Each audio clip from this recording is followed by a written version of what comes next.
Thank you, George. Thank you. It's good to see you continue to smile. Anyway, George's nickname when I was racing was Smilin' George. I really don't have anything other than from my heart prepared, so I just want to say that from the beginning. Just bear with me. I've got a lot of people to thank, and I know that it's the evening's running late. I just want to thank my mother for being here. Thank you, Mom, for letting me take over.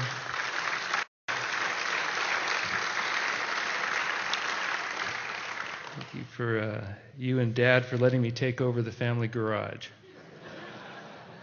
I want to thank my children for being here, and what a joy that you've been in my life. My friends and my people from my company, thank you. Thank you. You've been part of the reasons that I love the sport, love life, and enjoy basically the simplicity of the bicycle. I'm what George kind of alluded to was my humble beginnings in terms of riding a bike at a point in time when the bicycle was not celebrated at all like it's been the last 20 years. The bike was primarily a freedom tool for me, and it presented to me a big open opportunity in the world. When I was racing at a young age, it was an outlet. It helped me not choose some very destructive directions that were being chosen by other friends in high school, and it allowed me to focus and do things that at some time in later life felt like I missed out on some of the social opportunities in high school. But it really did allow me to do more than just kind of reach some goals and some dreams and be on the national team and go to the World Championship. By the way, that was Bob Tetzloff in that photo with Dale Stettner, David Mayer Oaks, and a number of other very well-known cyclists. That he was a coach. I miss his voice, his wonderful personality, his confidence. Bob was a very good man. I think that what I was going to say is that the sport of cycling, the sport of racing, was very much identified in the very beginning, similar to the sport of mountain biking. It was very simple. Like Erin said, you couldn't hide. It was a sport that was a bootstrap sport. In the early 70s, and I'm sure in the 60s, it's no different. It was a sport that you were on your own. And the way technology was handed down was directly from the Europeans. If you were not riding a European bike or a European component, you were not racing. And at a young, brash age of 15, 16 years old, with no money in my pocket, I thought to myself, I want to race bikes, but I can't afford a bike. So I scrounged together $21 and found an obscure frame builder in La Honda, California, and bought a set of tubing. And it was from that frame and that I built at 15 and put some components that I scrounged together and took from another bike that had broken, a Cinelli that I repaired, and learned to provide for myself. Being a cyclist, being a road cyclist in those days meant individual responsibility.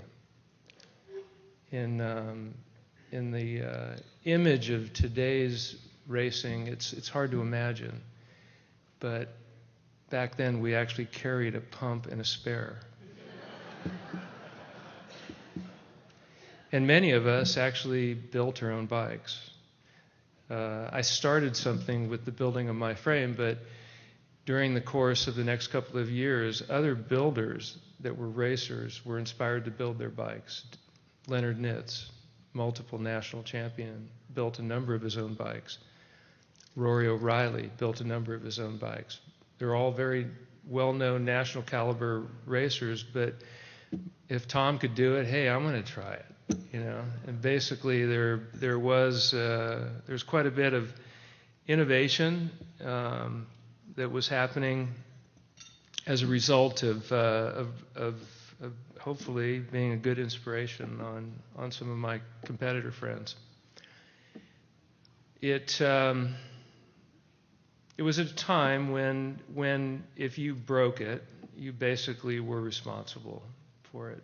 There was, I really, you know, I heard stories today, but I really didn't know too many people that were given bikes to use.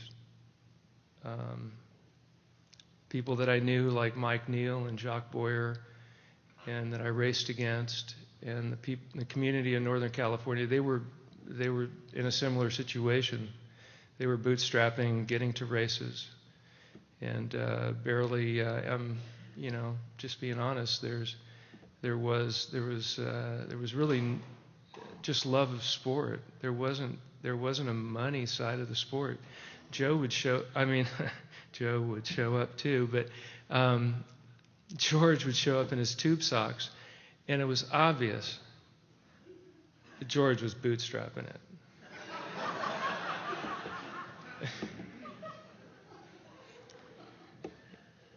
Anyway, it was basically through that difficulty, that good difficulty, that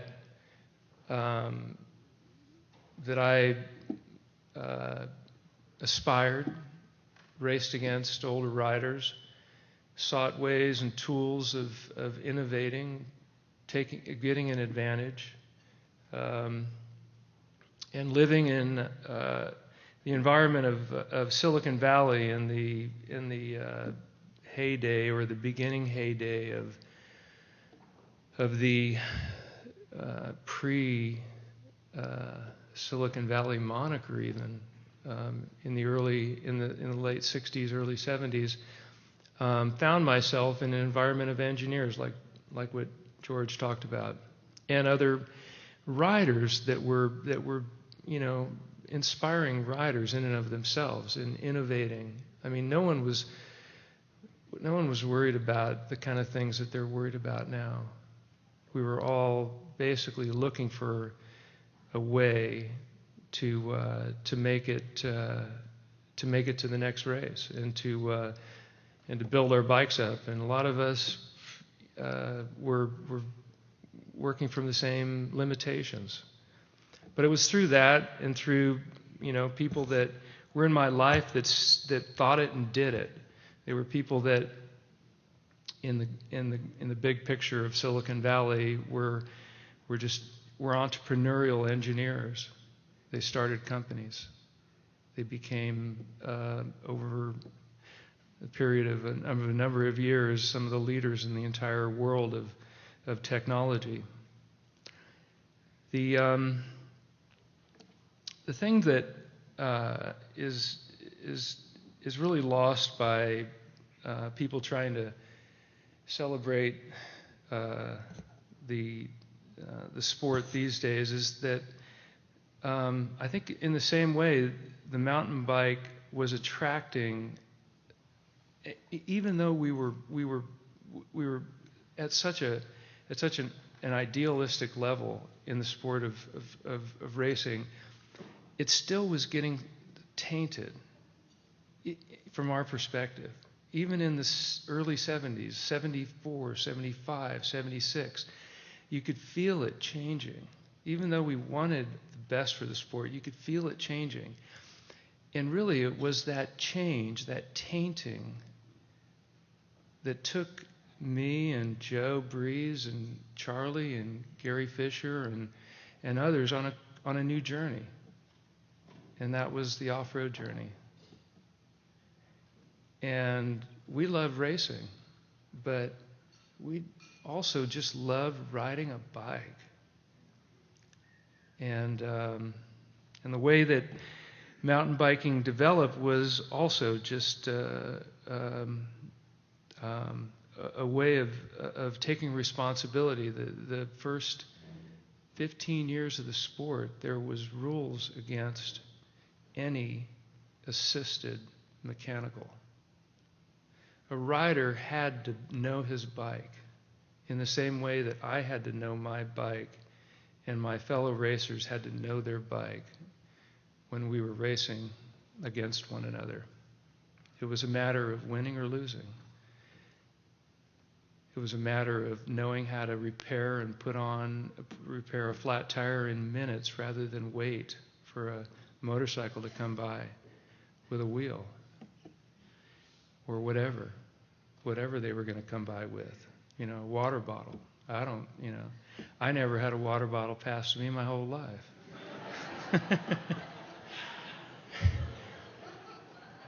I had water sprayed on me plenty of times in Nevada City, which I welcomed.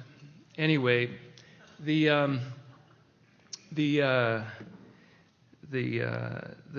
attracted quite a bit of very serious racers. It attracted friends at the time that were already very accomplished on the road scene. Friends of mine, Eric Heiden, even Andy Hampstein and other racers who had accomplished just amazing feats were ready to leave or augment their racing experiences by becoming mountain bike racers. And the sport grew. But one of the things that George alluded to that is very, very, I think, underrepresented and under-acknowledged is that being someone that was looking to compete against a European market, European imports, was an uphill battle. I didn't know anybody that was in the business, and now the business is totally a completely different picture. You can't imagine what it was like in the early 70s. But there was no American manufacturing. Trek didn't exist. None of the bike companies other than Schwinn existed that were making trying to make a good product. There was no component companies. There was nothing. And being a racer that not only didn't have any money, but to barely put together, there was hardly any winnings. Matter of fact, winnings were almost outlawed as amateurs. So in the days of Rob Parsons, there was a transition happening that you couldn't accept really much in prize money. And a junior hardly got anything. So even when he won a senior race, by the way, they still gave the senior the prize that I won. But that was fair back then. But anyway, what I'm about to say needs to be said, needs to be hopefully understood, and that was that there was really a European-dominated product in the United States. And trying to make a product, trying to sell it was totally hard. And it helped if I was out there using my own bike and guinea pigging a lot of my components and things that I tried to bring to the market, tried to bring through myself and prove to myself. It helped, but it was still an uphill battle.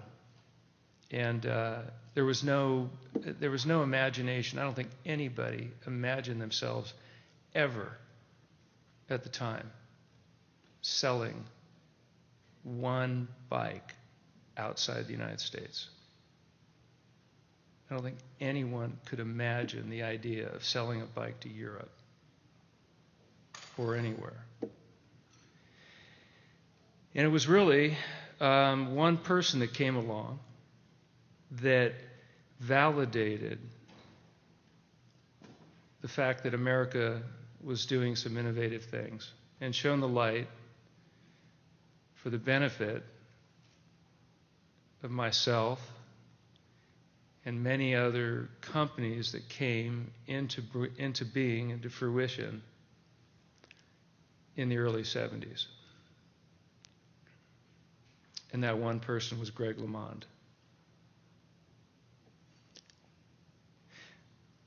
Greg LeMond not only won the Worlds as a junior and won it as a senior, as a pro, and then went on to win the Tour and many other things, but Greg did it his way. He didn't just join a European team and let them dictate what product he had to ride. Greg went over there and took American innovations, stuff that he was familiar with, stuff that I saw him, at races, and he didn't choose my product, but he chose American product, whether it be Boone Lennon's handlebar, aerodynamic handlebar, or Giro's helmet, or a carbon fiber one-off frame, or whatever. Greg went over and basically made it happen his way, and then went on to win. And that was huge for the American bicycle industry. And it was what I think at the time made it possible for when the mountain bike first started debuting and people, were looking at it like, what are you doing? What kind of crazy idea do you have? Which is basically what I was being told when I first started to transition from road bikes to mountain bikes and build a few from 1979 on.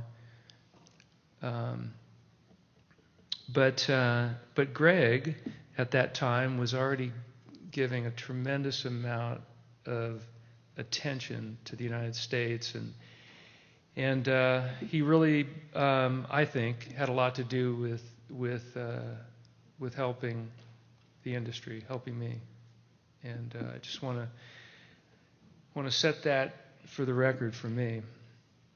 I think the sport has to get back to being a simple sport that